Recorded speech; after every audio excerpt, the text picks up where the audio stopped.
नमस्कार, मैं नवल सिंह फिर एक विषय पर विमर्श लेकर आपके सामने हूँ। विषय है राइट टू कॉल, जिसको लेकर हमने अपने जनप्रतिनिधियों से भी बातचीत की, जिसमें हमने भाजपा के पूर्व प्रदेशाध्यक्ष, पूर्व विधायक सुभाष बराला से बात की, सिरसा लोकसभा क्षेत्र से सांसद सुनीता दुग्गल से बात की, वहीं विधायक देवेंद्र सिंह बबली जननायक जनता पार्टी से भी बात की। उन्होंने क्या कहा वो हम आपको सुनवाएंगे।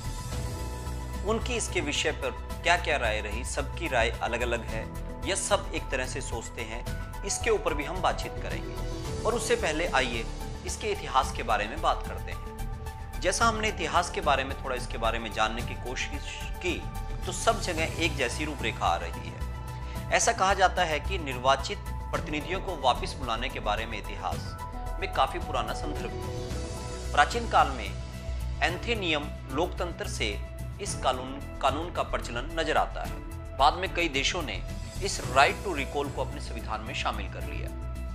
बहुसंख्यक विद्वानों का यह मानना था कि इस कानून की उत्पत्ति स्विट्जरलैंड में हुई है। हालांकि इसका चलन सर्वप्रथम अमेरिकी राज्यों में देखा गया और वर्ष 1903 में अमेरिका के लॉस एंजिल्स की म्युनिसिपैलिटी में 1908 में मिशिगन और ओरेगन में पहली बार राइट टू रिकॉल राज्य के अधिकारियों के लिए लागू किया गया। और अगर हम भारत देश की बात करें तो भारत देश में जो लोक नायक रहे जयप्रकाश नारायण, उन्होंने 4 नवंबर 1974 को संपूर्ण क्रांति के दौरान राइट टू रिकॉल का नारा दिया। राइट टू रिकॉल तब से हमारे बीच में चर्चा का विषय रहा। बड़े नेताओं के द्वारा इसका समर्थन भी किया जाता रहा समय समय पर इसको लेकर एक ठोस रूप में जो पूरे देश में बड़े लेवल पे इसको लागू होना था या लागू नहीं होना था, उसको लेकर कोई एक सहमति नहीं बन पाई।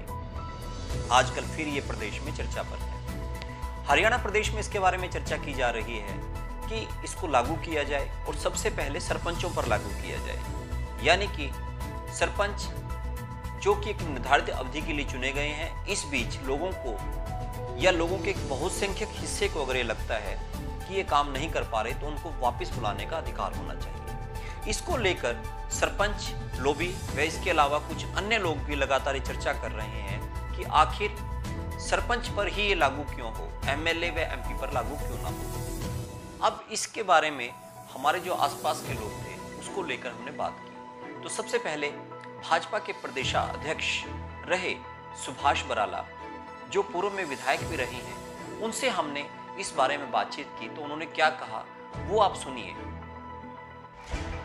देखिए, बहुत बड़ा ये विषय इन दिनों में चर्चा में आया है, राइट टू रिकॉल का।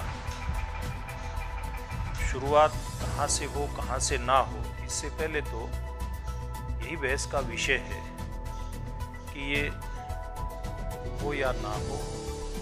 इसलिए सर्वप्रथम तो अगर कहीं चर्चा आए तो इसी बात पे आए कि इस प्रकार की व्यवस्था जो भारतीय लोकतंत्र है इसमें ठीक रह सकती है कि नहीं रह सकती। सबसे पहले इस बात पर चर्चा होकर के फिर आगे बढ़ेंगे, तब जा कर के कहीं इस तरह के विषय को समझ करके आगे बढ़ाना ना बढ़ाना इस निर्णय के ऊपर पहुंच सकेंगे। तो ये आपने सुना सुभाष बराला जी को कि वो राइट टू रिकॉल को लेकर एक नई बात कह रहे हैं कि सबसे पहले तो इस पर विचार होना चाहिए कि ये चीज़ ठीक है कि गलत। उसके बाद इस चीज़ पर विचार होना चाहिए कि इसे सरपंच से शुरू करें, एमएलए से शुरू करें या फिर एमपी से शुरू करें। तो आइए अब हम सुनते हैं सांसद सुनीता दुग्गल को कि आखिर वो इस विषय में क्या कहती हैं। तो आइए सुनते हैं सांसद सुनीता दुग्गल।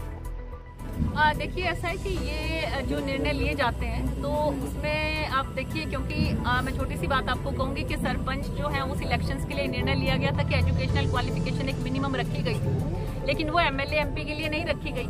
तो कई बार कई चीज़ें किस तरह से रखी जाती हैं वो जो है वो उस समय जो भी अधिकारी वहाँ पर या जो भी नेतागण होते हैं वो सब मिलकर उस बात का निर्णय लेते हैं, सभी मंत्रीगण।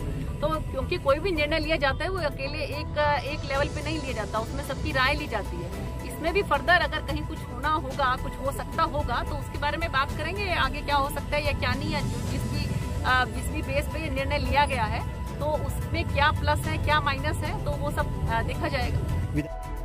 तो ये आपने सुना सांसद Sunita Duggal right to recall के बारे में क्या कहते हैं। अब हम आगे बढ़ते हैं और राय सुनते हैं सीधे सीधे टोहाना के विधायक देवेंद्र सिंह बबली की कि आखिर वो इस सवाल का जवाब क्या देते हैं।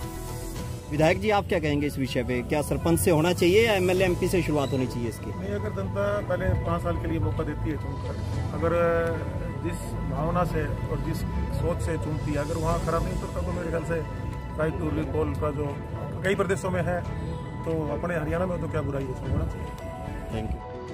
तो ये सुना आपने विधायक देवेंद्र सिंह बबली को, और उन्होंने स्पष्ट तौर पर कह दिया कि अगर कोई व्यक्ति अपने तय समय में काम नहीं कर रहा जो उसने वादे किए हैं तो जनता को ऐसा अधिकार मिलना ही चाहिए। ये थी एक जानकारी इतिहास के बारे में और हमारे जनप्रतिनिधि उसके बारे में क्या सोचते हैं। आप इसके बारे में क्या सोचते हैं? अपनी राय कमेंट बॉक्स में हमें जरूर बताइए। और अगर आपको हमारा ये विमर्श का कार्यक्रम अच्छा लगा तो इसे लाइक करें, सब्सक्राइब करें, ताकि हम इस तरह के और भी प्रोग्राम आपके लिए बना सकें। तो फिर मिलते हैं एक नई विमर्श के साथ। तब तक के लिए जय हिंद, जय भारत।